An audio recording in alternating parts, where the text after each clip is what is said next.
welcome to Transgender. I'm Raya, and I'm the daughter. And I'm Joe, and I'm the dad. Hey, Dad, do you know how many trans people it takes to change a light bulb? I give up. It just takes one, but from then on, people will always be asking if your light bulb has had, the change.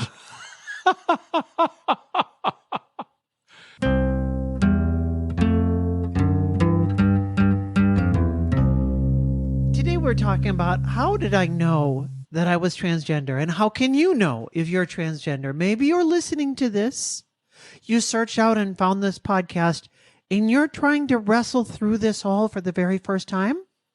I want to share a little bit about my story.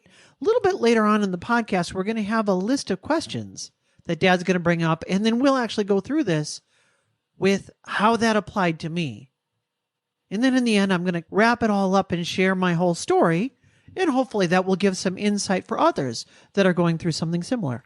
What you want to keep in mind, however, is that no two stories are exactly alike. Some of the things that happen to Raya will not happen to you. Some of the answers you have are different from hers. That's okay. It's okay to be different. No two people are alike. So with that, let's get started. When I was in college, I remember going to an LGBTQ educational event. They were talking about specifically being gay. They had a gay man or maybe a couple of gay men come in and share their experiences. And at this time, we were just starting to talk about this in the culture. And they opened it up after they kind of shared their story. They opened it up for questions. And somebody asked, when did you know that you were gay? Oftentimes, I'll hear people answer that and say, well, I've just always known. But he gave a really interesting answer, and it's one that I really resonated with. He said, I was watching the He-Man cartoon, and I thought to myself, wow, he's really attractive. And since he said that, that's always stuck with me. When did I know? Kids in my generation learned a lot of things just growing up watching cartoons. And I think watching Wonder Woman and She-Ra and some of those superhero shows, it was always the women that I resonated with. And I didn't quite understand at that time what that meant, but there was an electricity that I thought there was something more where I resonated way beyond what I would have normally expected. And at what age was this? 3, 4, I don't know, Really? whenever I was watching cartoons. The earliest memories that I can remember, as soon as I could put together the difference between what a man and a woman is. And I think probably cartoons, because those cartoons are very differentiated. Superman looks like a muscular man, and Wonder Woman looks like a very feminine woman. And so those differences are really pronounced. And I think it was in that moment that I thought, there's one of those two that resonates with me the most. But I didn't know what to do with that. Were there any other things that came along prior to you even looking or thinking about transgender? Well, there were certainly things along the way, mileposts, I think. Mile signs, I think. There was opposite sex day at school, which thankfully they don't do this any longer. Although for me, it was really helpful. In homecoming, every day you'd have a dress up day. And one of the days you were supposed to dress up as the opposite sex. Normally people would go goofy and they would dress with some crazy wig and some crazy outfit, and it was all just played for laughs. But I thought, I wonder if I just wore a pink sweater and had one of my friends who's a girl kind of do up my hair a little bit. I wonder if I could pull it off. People said, hey, who's that new girl in school? So I really did. So that was a piece of it. But I also felt when I saw the pictures, it was my very first beginning, and I still had my old glasses, which were very much guys' glasses. And when I would look at the pictures, I thought, oh, if that's what it means to transition, I don't really want that. I might pass really well, but I'm really pretty homely. And I just needed really a little bit more work. But that was a signpost along the way. And then there were other things. But as I've told the story before, it was really when I was under a lot of stress at work, and it all got to be too much. And the stress of trying to hold back the gender thing, I couldn't keep that anymore. So I thought, what if I created an online account where I get to be the me that I've always wanted to be? And that's where I started to really come to terms with who I am, because I faced up to maybe this is more than just something in the back of my head. Maybe this is something I've been trying desperately to hold back all these years. And maybe I can't hold it back any longer. So that was coming to reality. And it was a difficult process. And it was at that very end point that I started to really look closely at this. But I knew right along, if you had asked me at any point in my life, if I could become a girl, would I do it? And I would have said yes, instantly, in a heartbeat. There was never a question. I just didn't think I could. I had never seen good transgender representation. And I figured that trans people, you can always tell. And it wasn't until I actually started to meet people in the transgender community and recognize that, wow, there are people that treat this much more like I would treat it. And that is not going in full drag and gaudy makeup and gaudy dresses and things. But they're just subdued and they're just living their life. That I thought, boy, if I could have that, I would really like that. And they have that now. Once I saw that representation and saw that that's possible, then there was no holding me back. How can you tell if you're transgender? We have a list of 10 questions from an authoritative source to go through if you're questioning. And we thought this would be great to have Dad read these questions out loud, and then we'll go through and see, how did these work for me? Not every one of these lines up with what would have helped me in that time. They may help you, or some of these may not. Okay, ask yourself how you feel about your assigned gender at birth. Do you feel comfortable with it? Or do you experience discomfort or distress? And this is one of the biggest ones. When I read this, I thought that particular one would not have been helpful for me, because I never thought, I'm secretly a woman trapped in a man's body or a girl trapped in a boy's body. I always thought, I really wish I could be a girl, but I'm not. And I just need to live with that. And so I never felt bad about being a boy. I just felt like it was, wow, this is the life that I'm stuck living with. So you didn't experience the discomfort or the distress? I built up a very strong wall around it, so I didn't allow myself to feel it. Mm-hmm. So if you had asked me this when I was first struggling, I would have said, no, I don't feel that. After I transitioned, I can look back and realize the life that I was living was not a very happy one. Okay, think about the feelings of your body. Do you feel a disconnect between your perceived gender and your physical appearance? There again, on that one, I felt like no. However, I never felt very at home in my body.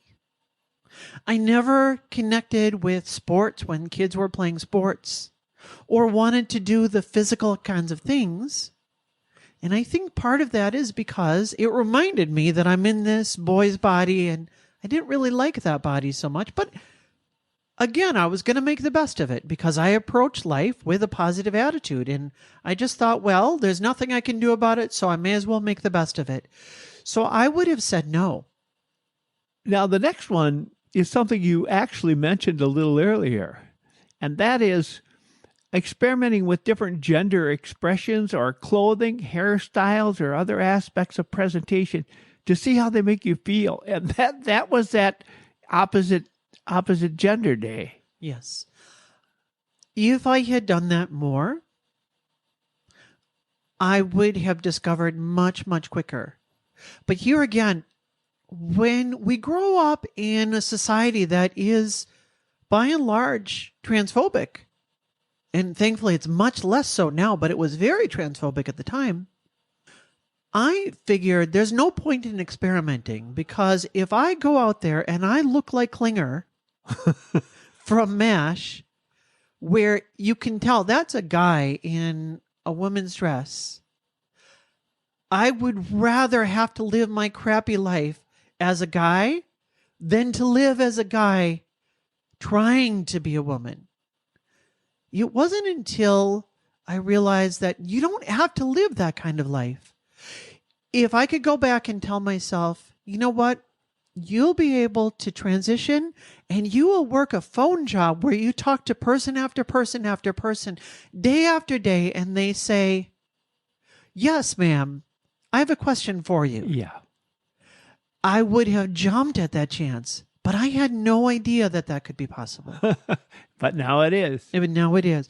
So that would have helped me quite a bit, but I was scared to experiment with it. Another thing they suggest is connect with the transgender community through online forums, support groups, or in-person communities to hear what others' experiences are, and that so that you can share your own experiences with them. That's something you did. Eventually I did, once I started really exploring. But here again, this would have helped me out so much more if I had connected with community much earlier.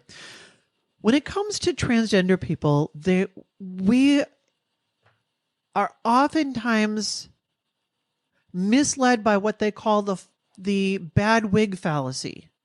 And that's the person that says, oh, I can always tell somebody that's wearing a wig because you can always tell. Well, really, can you? Because how would you know if you can't tell? What if there's somebody that's wearing a great wig and you had no idea that they were wearing a wig? You wouldn't know that they're wearing a wig. And I suffered from that. I figured the only transgender people that I had ever seen were people that didn't really pass that well. And I thought, if that's the life that I have in store, oh, I don't want that. I don't want everybody thinking there's a guy trying to be a girl. I thought, I want to press a button and become a girl. I don't want to press a button and become a boy trying to be a girl. Mm-hmm. That feels even worse to me.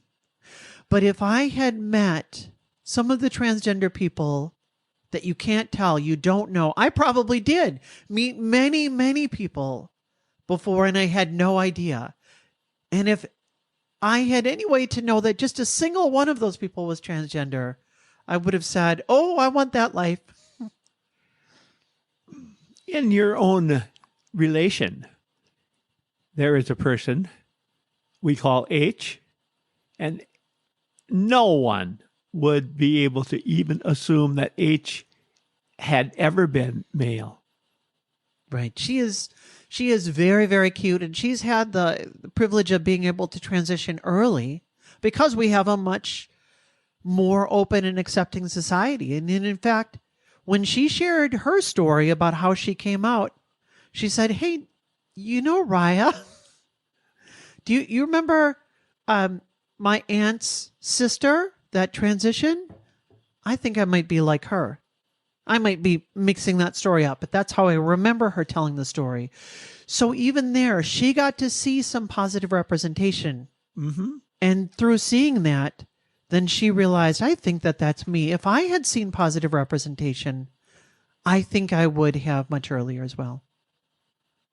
Pay attention to how you feel when others perceive or address you based on your assigned gender versus how you might feel if you were seen like you want to be seen.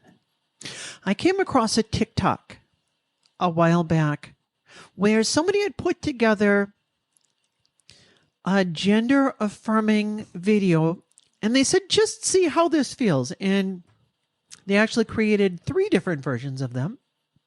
One of them said it was basically interacting with you and commenting on your outfit and saying how great you look. But one of them was all saying, "Girl, you look amazing in that outfit. You look like such a queen, and slay girl," or something like that. And then the Mm-hmm. next one was, "Hey dude, that is one fine outfit that you're wearing. You look so amazing. You look like such a well put together man." And the third one was using they them pronouns, and it was all designed to remove gender from it entirely. To see of those three, which one feels the best. And when I played the one for me that was she, her, and imagined myself in that receiving position, I knew immediately.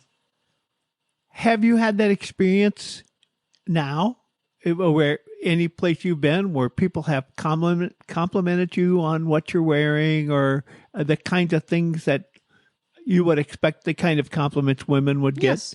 Yes. I remember back when we were in the office before COVID, I remember coming in one time and one of my coworkers commented on my outfit and she said, "This is really working for you, what you have right now. You look very great today. This is just a really nice outfit." And I thought, wow, thank you. In all of the jobs that I've had actually since then, originally when I first transitioned, I took a period where I was just working in retail and working in a clothing store at the register. And because that's a very feminine kind of space and people were coming up all the time interacting with me as a woman in a clothing store, that felt day after day after day very affirming to me. And even right now, as my job on the phone, as we talked about, anytime people say, "Yes, ma'am," especially when I talk with folks in the South, they will always answer questions, "Yes, ma'am, yes, ma'am, yes, ma'am." And it's a little thing, but every time I end that call, I think, gosh, I love my job. And that's a big part of it. Now that's very rewarding. A little aside here, loving your job has a whole lot more to do with your total happiness than anything else. Some people will choose position because it gives them more status, it gives them more money, but you should choose it because it gives you more happiness. That's what it's all about. Having stuff doesn't matter. Being happy matters. When you can say, "I really love my job because I'm doing what I want to do." And that's great. Do you ever consider, if you feel a sense of belonging or a connection with the transgender individuals in other communities, do you feel welcome there? Do you feel, "Oh boy, this is me"? For me, I would have said no because, again, I had a very skewed vision of the transgender community. It wasn't until I started being open to myself that then I started being open to the transgender community and other folks that had gone through. And then at that point, then I resonated much more deeply. But before that point, I went through my life thinking, those are a bunch of weirdos, and I don't want to be a weirdo, which is why I fought so hard against this and why I really like being out here and that we have this podcast here, because I hope that I can model that you don't have to be a weirdo, at least not because of gender. I'm probably a weirdo for other reasons. We do see that, and it's that way in any group, any society, any situation. There are people out there that are really out there. And that kind of gives that entire community, whether it's the LGBTQ community, whether it's a religious community, whatever it happens to be, those few militants or those out there people give people the impression that all those people are like that.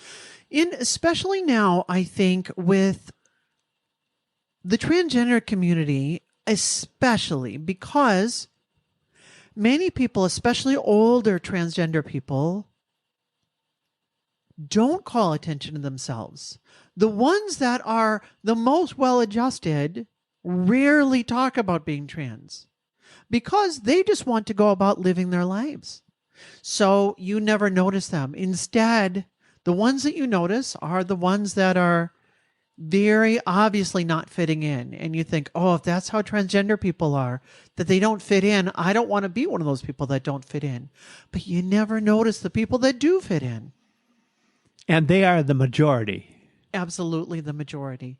And people don't realize that. They think the out there that's what those people are like. It's that way in any community you're part of, whether you're a community of truck drivers or you're a community of doctors or whatever it is. There are people that are out there, and they're not everybody. Just keep in mind they're in the minority. They are. And I think when you're living your real self and you're not trying to take it over the top, you find true happiness rather than trying to make everybody force yourself on them. That's my opinion of it. Anytime you're holding yourself back or pushing yourself out there, both of those feel like you're pushing, you're trying so hard. And when you can stop trying so hard to have to be something and can let yourself just be who you are naturally, you're going to find the most freedom. If you should find the process challenging, consider seeking the guidance of a mental health professional, such as a therapist experienced in gender identity issues. That was critical for me. It was also the hardest step because I was so afraid of what would happen if I went down that route. It felt like a combination between the excitement that a child feels at Christmas and the terror that you feel about doing something maybe you're not supposed to do.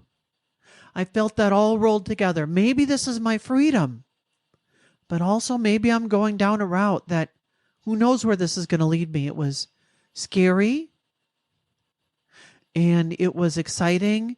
The fact that I had so many emotions all around just booking a single counseling appointment with a mental health therapist was an indication right then and there. Here again, I think there are various levels of mental health therapists. You can get good ones and bad ones. You can get good mechanics and bad mechanics. But generally speaking, those who are accredited and have some reputation are going to be very helpful. I think we're encouraged to follow that, to see, am I on the right track? Can I get some guidance here? And when you find a qualified person, they'll give you the guidance you're looking for. Is that the way you found it? That is. And I was so hungry that thankfully I found a really good therapist. But even if I had found a therapist that was just mediocre, I was so hungry for answers at that point that just having an outside viewpoint of somebody that had studied and knew a little bit of what the literature said about mental health and helped to challenge some of my assumptions was very, very helpful. Mm-hmm. And that really is the last thing they say here. Professional support can provide a safe space to explore your feelings and gain insight into your gender identity. There's so much joking now about that term there, safe space. Oh, go to your safe space. You just can't take anything. But when you're going through something really difficult, the whole reason why we have those places is so those things that we do bury down so deep and we build walls around and we do everything we can to hold those feelings back. You can go in and speak with a person that you know is not judging you and is there to help you work through these issues. And you can finally express how you're really feeling And they can challenge some of your assumptions that are holding you back from being the person that you've really wanted to be. I know from the time you transitioned to the time that you were totally comfortable in fully accepting yourself of this was difficult. It was not an instant, okay, everything's fine now. You didn't go from A to Z. There were steps along the way. And now that we are doing this podcast and we interact with each other so much, I'm sorry that I wasn't more understanding of that when you were going through it. You didn't know that, but I knew that. I know it now. Well, and I think I wasn't understanding either. Yeah. I didn't know. You and I were coming from very much the same place on this. It's just that I had the feelings inside, but I came from a society and a culture that taught me to bury those feelings, that those were shameful. And so I believed all of those same things. You and I had very similar views. We did. All I knew was that I wasn't sure this was right for you, and I was concerned, but I was totally supportive. That much I knew. Towards the end, you ask, how did I know? There were a few pieces that started to really come together, like putting the pieces together in a puzzle. I remember you and I went on a trip somewhere. We were in the hotel. It was a business trip. And at the front desk, they had the names of some of the workers that were there. And I noticed somebody had written up one of the workers' names, and her name was spelled Ryann. Oh. And I looked at that name and I thought, that's my name. And I was so excited just to see that on there. Now that ended up not being the one that I went with, because I thought that it would have been pronounced Ryan. Oh, yeah. And I discovered, no, they probably generally pronounce it Ryan. And then I thought, that's not what I want to do. Mm-hmm. Now, again, I don't have any problem talking about that name as long as it's not referring to who I was. But anytime we talk about who I was, I can never say my name used to be, and something inside of me, it's like a knee-jerk reaction. I can't say that. But I can say that her name was probably pronounced Ryan. That was one moment along the journey. There was another moment where I was speaking to my therapist and I said, I just don't feel like I have the right background. I'm not like one of these people like Jazz Jennings that you see on a reality TV show. And she's known since she was 3. And she's always dressed like a girl and acted like a girl and done everything that society expects of girls. I've never been that way. And my therapist said to me at that point, I forget if I had decided a name or not. I think I maybe was calling myself Ryan at that point. And she said, Ryan, cisgender men do not come into my office telling me that they wish that they could be a woman. Mm-hmm. You are transgender enough. And that was an eye-opening experience. I realized, oh, I don't have to have had certain feelings or feel certain ways. I just have to know that this is what I want and that this is the life that I'm yearning for.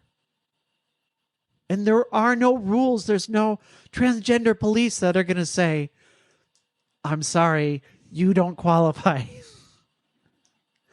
And I think the final one was, this was much more gradual, but every day during this time, as it was the big issue on the forefront, this was everything I was thinking about day in and day out.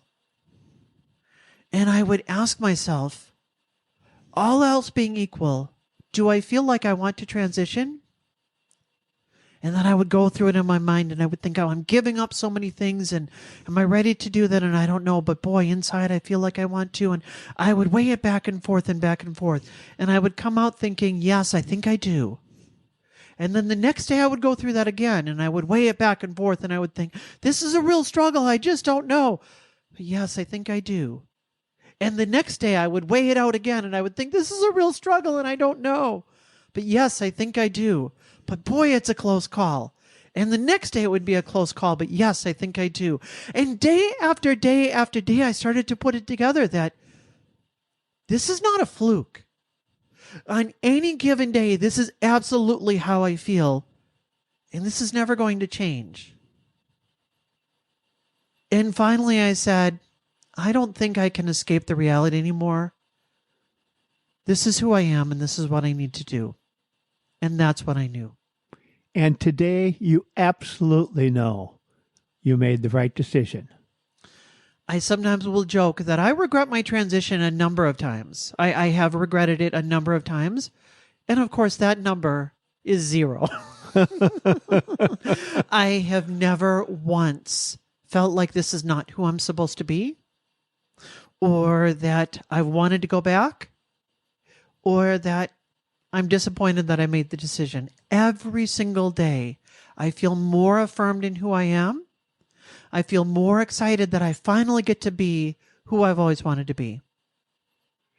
And we hope that you're going to get to be who you want to be by listening to this podcast. We're going to have another one right here next week on Monday. We're so grateful to have you come here and join us week after week.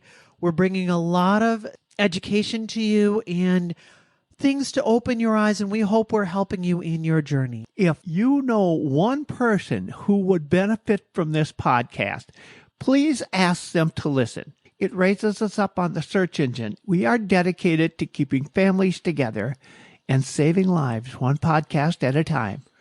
We'll see you Monday.